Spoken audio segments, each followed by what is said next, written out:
বিশ্বের আকাশে এক অভাবনীয় প্রাকৃতিক দৃশ্য, যেন আকাশ নিজেই রং তুলিতে আঁকছে সৃষ্টির ছবি। এই রঙিন নাচন, এই নীরব আলোর খেলা আমাদের চিরচেনা পৃথিবীকে মুহূর্তেই করে তোলে অন্যরকম।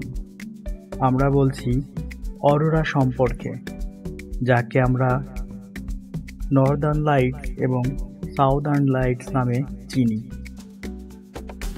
এই অপার্থিব দৃশ্য শুধু সৌন্দর্যের জন্যই নয়, বরং বিজ্ঞানের এক আশ্চর্য উপহারও বটে। অরোরা কি? অরোরা হলো এক ধরনের প্রাকৃতিক আলোর প্রদর্শনী, যা পৃথিবীর মেরু অঞ্চলের আকাশে দেখা যায়। উত্তর মেরুর আকাশে দেখা দিলে একে বলা হয় অরোরা বোরিয়ালিস, আর দক্ষিণ মেরুর আকাশে দেখা দিলে একে বলা হয় অরোরা অস্ট্রেলিস।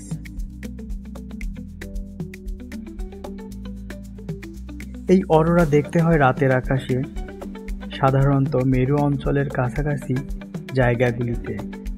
এটি বিভিন্ন রঙের আলোর ফোয়ারার মতো দেখতে হয়, যেমন সবুজ, বেগুনি, লাল, গোলাপি, নীল সহ নানা রঙের।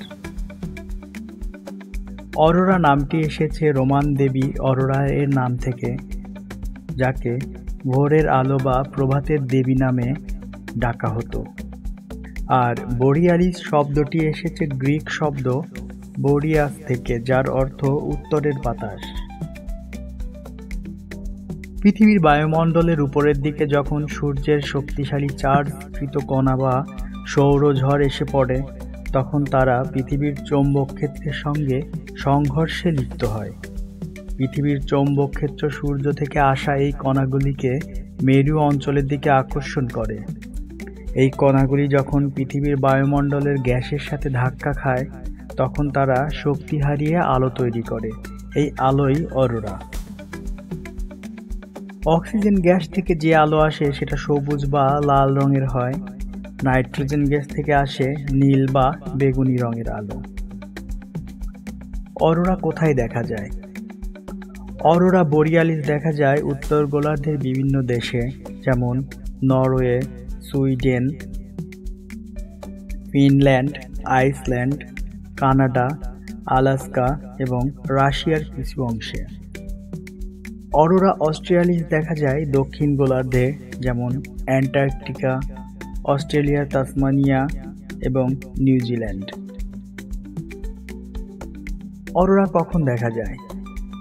অরোরা সাধারণত শীতকালে সবচেয়ে স্পষ্ট দেখা যায়, বিশেষ করে সেপ্টেম্বর থেকে মার্চ পর্যন্ত, কারণ তখন রাত দীর্ঘ হয়, আকাশ পরিষ্কার থাকে এবং চৌম্বক ঝড় বেশি হয়। অরোরা নিয়ে ইতিহাস ও সংস্কৃতি। প্রাচীনকাল থেকেই মানুষ অরোরাকে ভিন্ন ভিন্ন দৃষ্টিতে দেখেছে। ইউরোপিয়ান লোককথা বলতো অরোরা হচ্ছে দেবদূতদের যুদ্ধের আলোকছায়া। ইনুইট তারা ভাবত এটি মৃত আত্মাদের আত্মার আকাশে নৃত্য।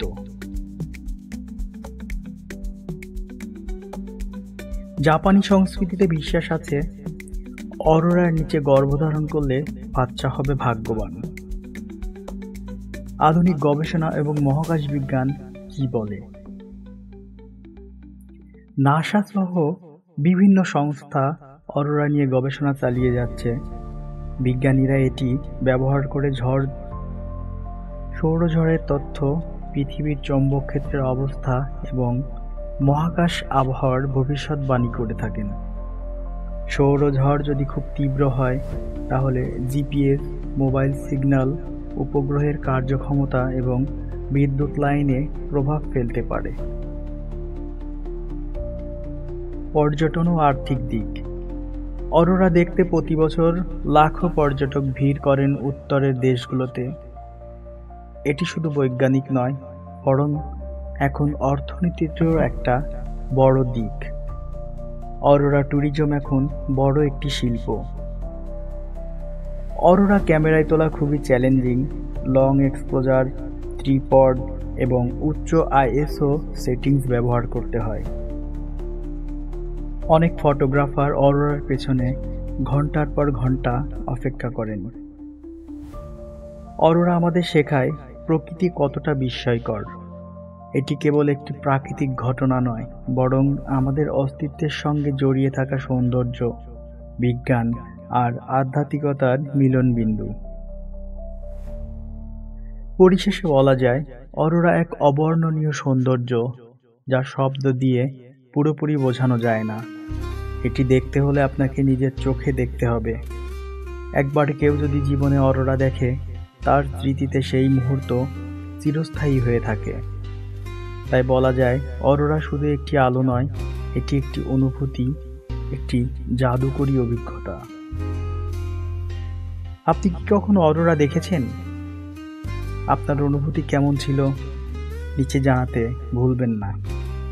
ভিডিওটি ভালো লাগলে লাইক, শেয়ার এবং দৃষ্টি ও দিগন্ত চ্যানেলটি সাবস্ক্রাইব করুন।